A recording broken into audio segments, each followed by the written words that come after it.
Hi dear friends, welcome back to Aksharadharya. I'm Devraj. I hope you guys are learning great and earning great. So today is 9th November 2023,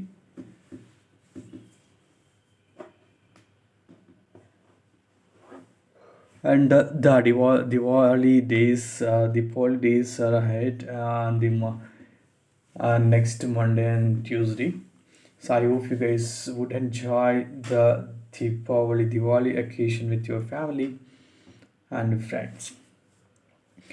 And I hope you guys are following the tips which I have given in the previous videos.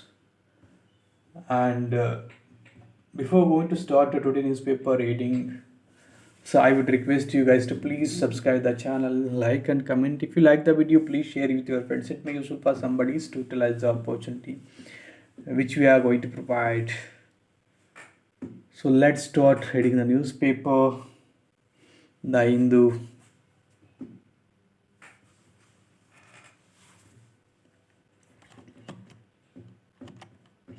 This is the front page.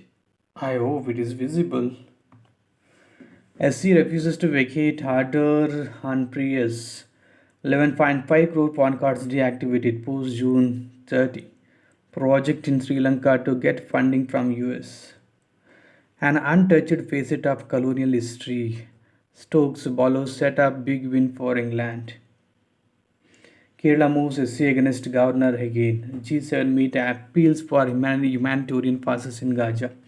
Foreign ministers who met in Tokyo seek the release of hostages and a return to a broader peace process, offer to draw up long-term solutions.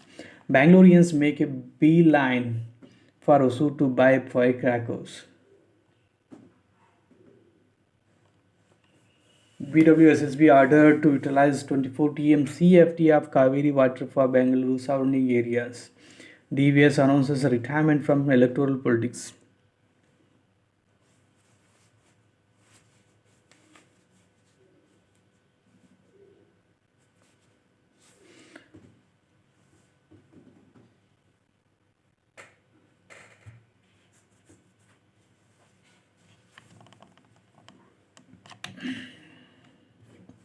Bangaloreans make a beeline for Osuru to buy firecrackers. Ultimately, where a fire at a cracker go down led to the death of 17 people is perhaps of the usual activity ahead of Deepavali. Police say they are ensuring strict implementation of the ban on non-green firecrackers in the state. Armored gang abducts scrap dealer seeking fake US dollars found by a rag picker.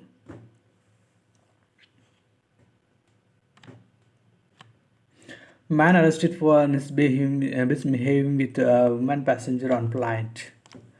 NIA raids in human trafficking case, 10 arrested in state. Passport racket unearthed.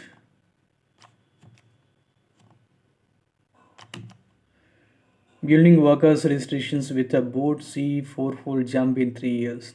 The steep increase both government and central trade unions acknowledge was mainly due to bogus registrations during BJP government's tenure.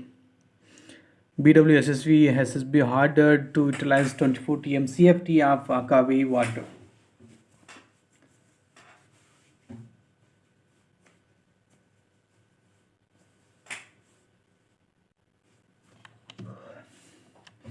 Power shutdown today.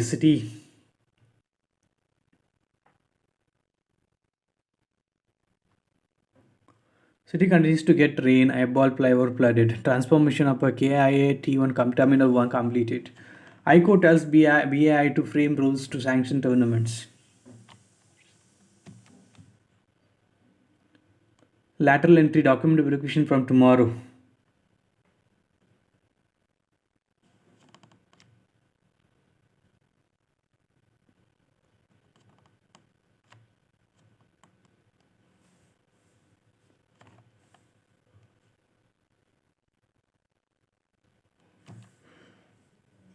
No Congress MLA will go to BJP, Shivakumar.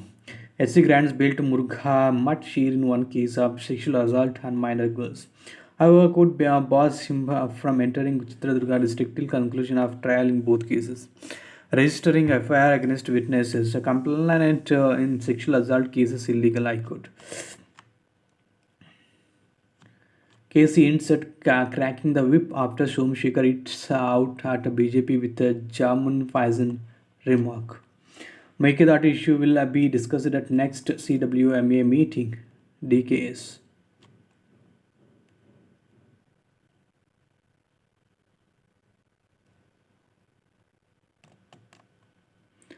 Drinking milk is an acquired habit resulting from around 10,000 years of agriculture.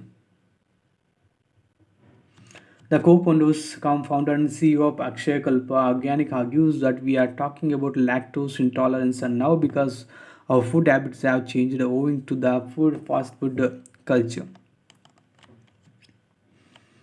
14 Karnataka teams to represent India at a UN summit. Niman's workshop on Yoga Vedantic approach to psychotherapy. Plea to recognize Kannada school. Retirement at 55 decision to take effect from January. Making its way through the cracks. The birth of the theatre group Sandbox Collective was to create a thriving environment for artists in Bangalore. Open to being bad on screen sound check.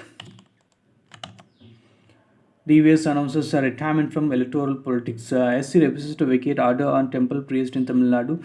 Court had passed interim order on September 25 on the basis of series of petitions. It was alleged that the state was attempting to appoint non-believers in as chakas in agamic temples. Let the status quo order of Supreme Court continue. Heavens will not fall.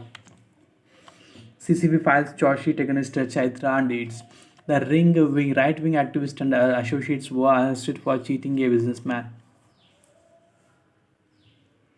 Wild elephant electrocuted.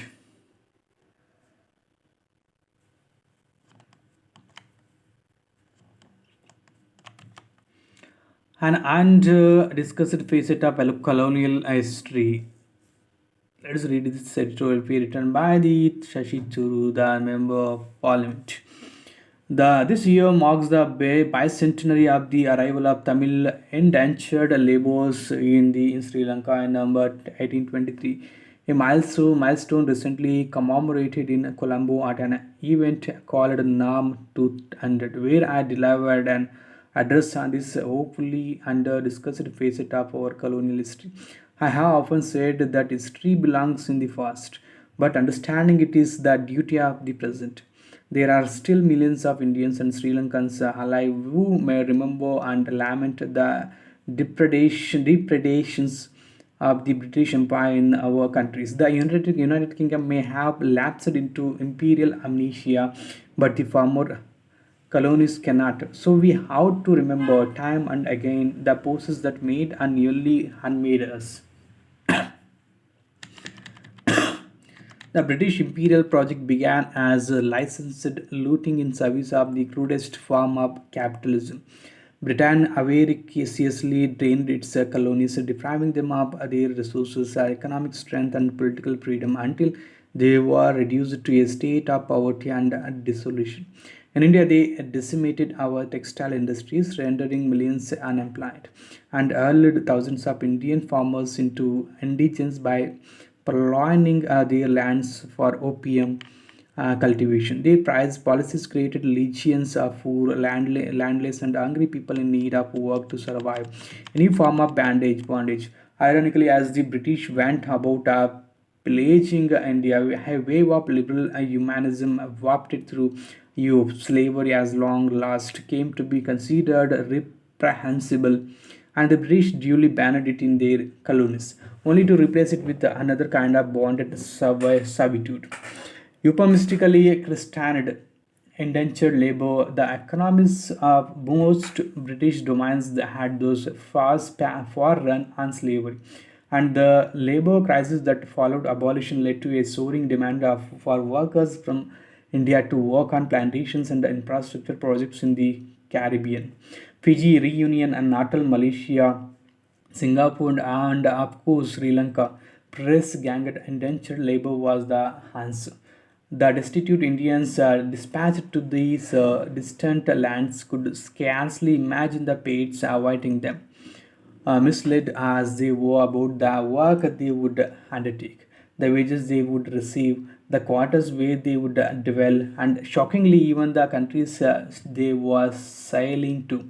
Having survived a perilous sea voyage, most laborers reached their destination mired in debt, for they had to pay for their own exorbitant fare under under a fiendish rule not changed till 1922. As soon as they reached those unfamiliar lands, they were confined to massive plantations and construction sites. Many Tamils arriving in Sri Lanka perished on the arduous trek from the coast to the central islands.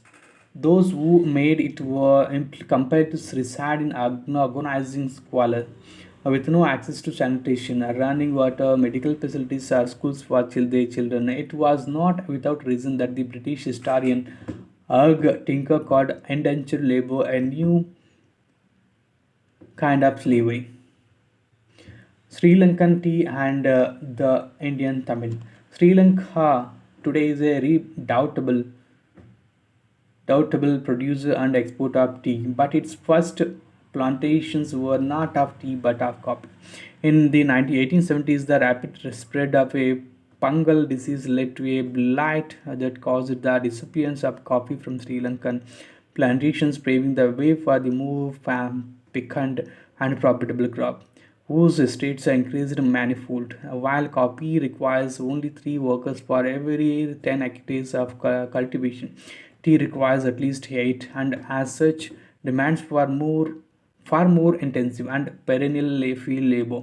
This augmented requirement of workers, compounded with the shortfall caused by the abolition of slavery, sparked a massive organized transfer of the Indian Tamils to Sri Lanka. Of course, the migration of the first Tamils to the Iceland nation far preceded the arrival of the plantation Tamils in Ceylon in the 19th century.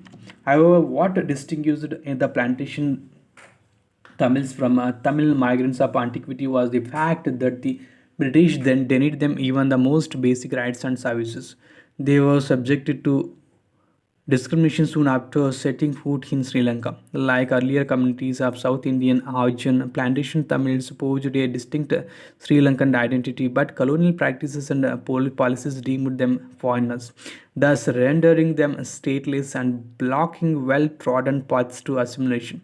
By placing plantation Tamils under the categories of aliens and resident strangers, and subsequently calling them Indian Tamils, and colonial state made it arduous for them to assimilate into Sri Lankan society. Independence was no better. The Citizenship Act of 1948 rendered them stateless. Few were paid a fair wage or even knew the privacy of their own room. Women tea pluckers sat tired all day in the plantations without any toilet facilities, displacement and disenfranchisement were their lot. Exasperating, exasper- exacerbating their travels. Moreover, was the deleterious system of subcontractors called Kanganis, labor recruiters and overseers who played a dominant role in the recruitment, management, and exploitation of Indian laborers and plantations. Once recruited, the worker unwittingly forfeited this autonomy to the Kangani, who accompanied him on the voyage to the plantations and acted as the intermediary between him and estate managers once he began working on the estates. Unlike indentured workers who were technically entitled to demand passage home after the end of the indenture period, the plantation Tamils had no deliverance from the house of the King Kangani system, even after their service period elapsed. Their contracts with the Kanganis were vague, allowing for their greater abuse at the hands of the recruiter, who, being someone they knew, would often persuade them to borrow money, plunging them in debt but they could never afford to pay off. So nor could the plantation Tamils buy land or build houses. For colonial laws restricted our land holding to those domiciled in Ceylon, which the British planters and officers construed as excluding them. An identity and a journey of integration. At the plantation, Tamils found that the local conditions in Sri Lanka are conducive to the criterion of creation of an identity anchored in Tamil linguistic and literary traditions, and Tamil values and ideals. They identified themselves more with who they were linguistically and regionally than with a pan-Indian nationality or religion. Over a span of several generations, though they strove towards a greater integration with a mainstream of Sri Lankan society, encountering several man-made obstacles such as the Citizenship Act of 1948, which rendered them stateless in the process. With commendable fortitude, the plantation Tamils grappled with the challenges besetting them, carving a place for themselves in Sri Lankan society. Thanks to the effective efforts of democratic parties such as the Ceylon Workers Congress, they are now all citizens with the democratic right to vote. And the government speaks of dividing the plantations so as to make workers the owners of the land they work on. I project still in the planning stage with immense potential in reaffirming their identity as the descendants of those who were dispatched to Sri Lanka from India. They have reclaimed their heritage as the plantation Tamils who are also equal and prominent citizens of Sri Lanka. There has been a valorous subaltern struggle for equality and self-determination, and merely thinking of it fills me with admiration. It is important that post-colonial countries take effective steps to decolonize themselves from the practices, laws, and attitudes of our imperial masters. Too often, post-colonial nations adopt the same tools introduced by the colonizers to continue the practices of systematic oppression. Sometimes there is a little time difference between the two systems, so only the color and names of the rulers change. As Sri Lanka looks forward to economic and social revival and the integration of all its communities, decolonization must be at the ear of it. Forging a post-colonial inclusive identity for all its people remains the unfulfilled task of a nation building in Sri Lanka.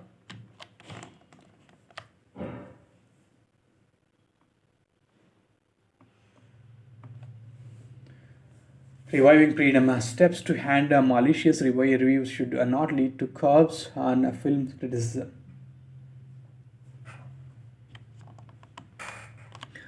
Taiwan, a Malacca blockade, and India's options. With China frequently intimidating Taiwan over the past year through deployment of its air force and the navy in the surrounding areas, there is the opt to be forced to question whether India would take action in the Strait of Malacca or the Andaman Sea in the event of a conflict between the United States and China over Taiwan. Any speculative action in the Strait of Malacca or the Andaman Sea would involve either a naval blockade against commercial shipping or China's key trade and energy sea lines of communication or military action against Chinese naval vessels.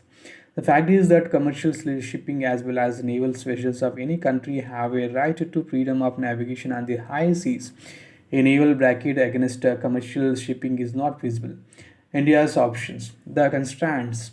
There are multiple constraints in regard to India's options in the Strait of Malacca.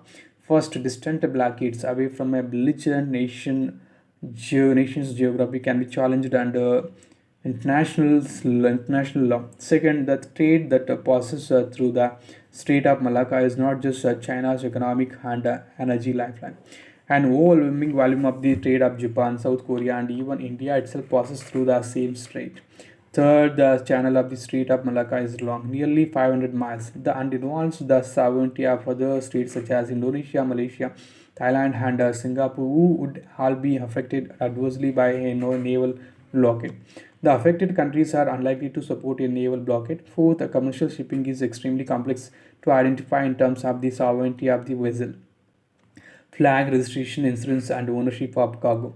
And these are often multinational in nature and can also be changed as convenient through transshipment at any point at any port in the Southeast Asia. Fifth, apart from the fact that it is difficult to interdict China's trade and energy supplies, the additional reality is that even if the Strait of Malacca were choked, shipping can take a detour either through the Sunda or the Lombok Strait to reach China. In any case, very large crude carriers carrying crude or natural gas to China do not use the Strait of Malacca, which is shallower shallower. They use the Sunda Strait sixth. China also has a huge onshore and floating strategic petroleum reserves, which can help it tide over disruptions, especially with growing overland energy supplies from Russia and Central Asia.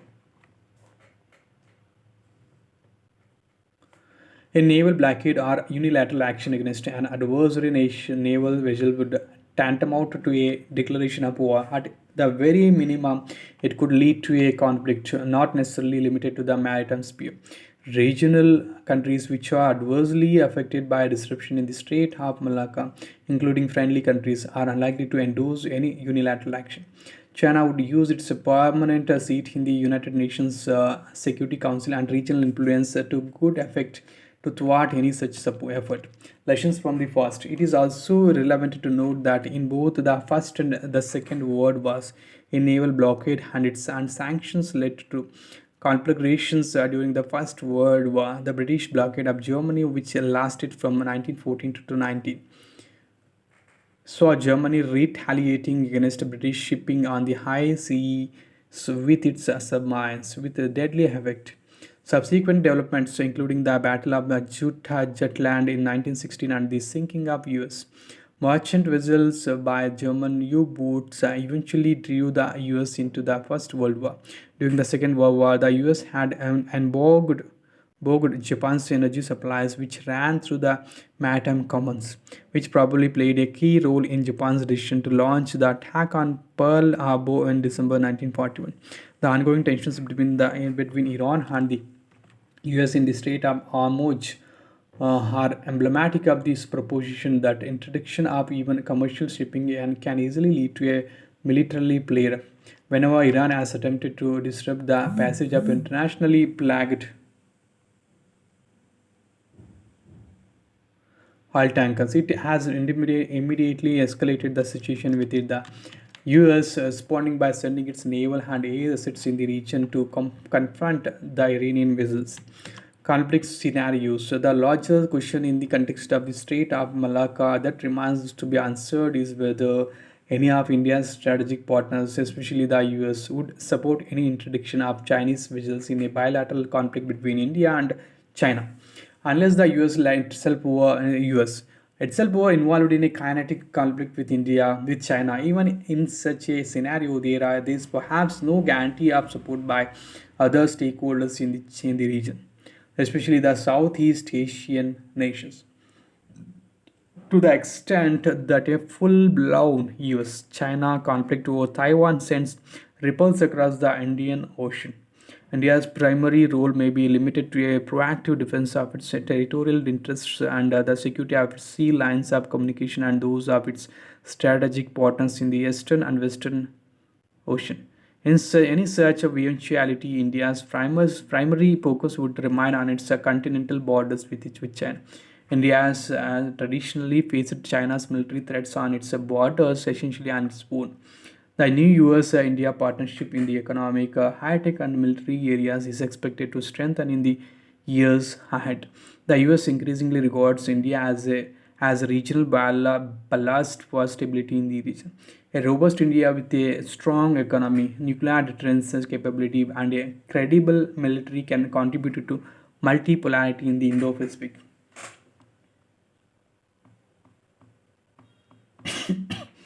Poll time. The extension of free trials should not have been announced at election rally. Move towards EFI, but with caution. Evasion silence defense. That Trinamool's response to leaders accused of corruption has been confused.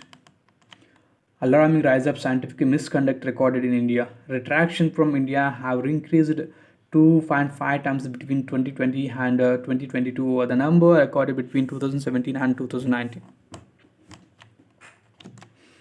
Brazil will give continuity to India's presidency of G20, says ambassador.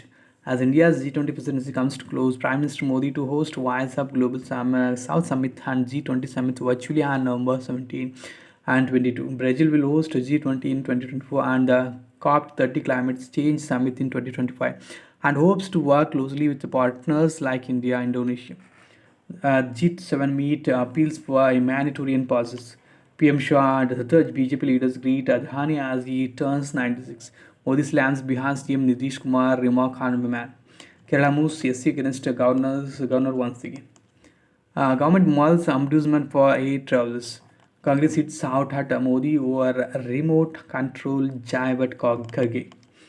Nitish apologizes as remark raises furor. Collegium works with camaraderie CGI. Rahul doubles down on paddy tribal welfare. Corruption is the biggest issue in Madhya Pradesh. Every person has been a victim. Congress chief ministerial candidate asks why the BJP is hiding Siraj Singh Chauhan from election campaign. Says his party has done the financial calculations up for the announcements it made and will execute them with discipline if it forms the government. He rejects reports about infighting in the party. Sapran versus Sapran contest in MP's Malora seat. Amid paper leak issue, Rajasthan Congress chief put to test on home turf. Rajesh confident to contest election as independent. Delhi to induce an artificial rain to curb air pollution. ED records Bansal's statement in National Herald case. Environment Minister Gopal Rai meets experts regarding cloud seeding. A report from IIT Kanpur to be submitted to report Supreme Court seeking approval. Cloudy days are expected on November 2021. WAD will overshoot at 2030 of fossil fuel limit by twice over. Union Home Ministry seeks Aadhaar authentication of prisoners and jail visitors. NIA arrest 44 for alleged link with human trafficking. 11.5 crore PAN cards deactivated for not linking with Aadhaar.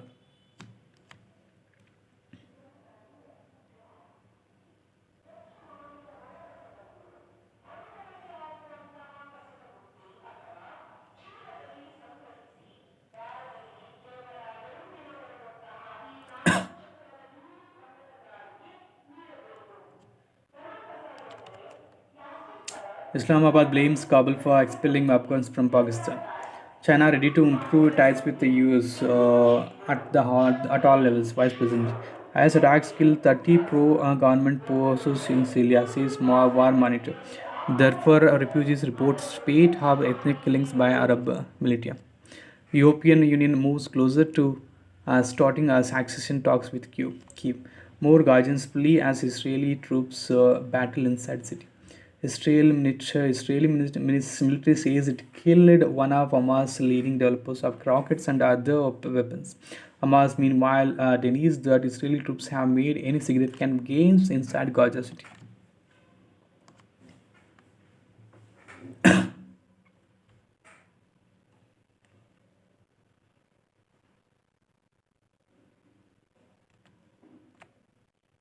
US House censors Tlaib over comments. US to invest $553 million in Adani Sri Lanka Port Terminal project. BHEL reported 238 crore consolidated net loss in quarter 2. US International Development Finance Corporation to fund the Adani Ports JV building a deep water shipping container terminal in Port of Colombo. RBI may cut rates in 2024 to 25. Food inflation is tamed. EID Paddy reports standalone Q2 net profit of 86 crore.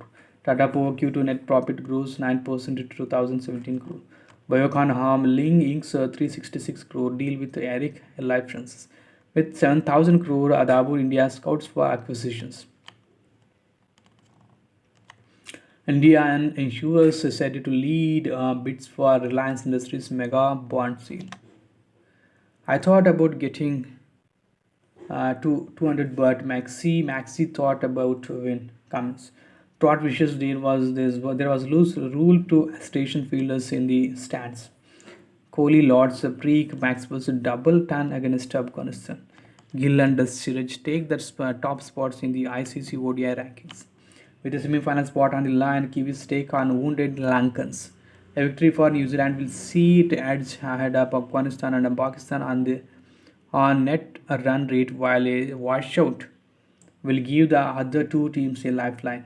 The Icelanders would look to sign up with a win and boost the Champions Trophy chances.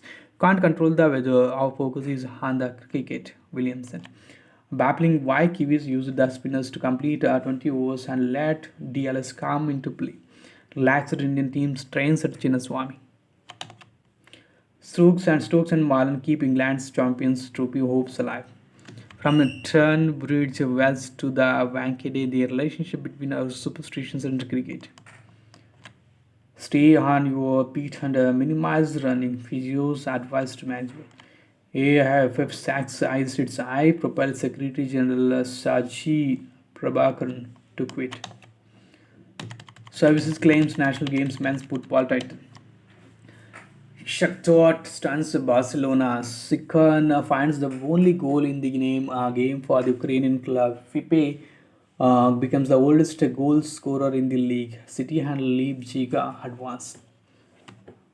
Indian teams claims 2 bronze medals. Bhavna and Kuldeep hog the timeline. Jitin Gurleen and Abhi also delight with record reports.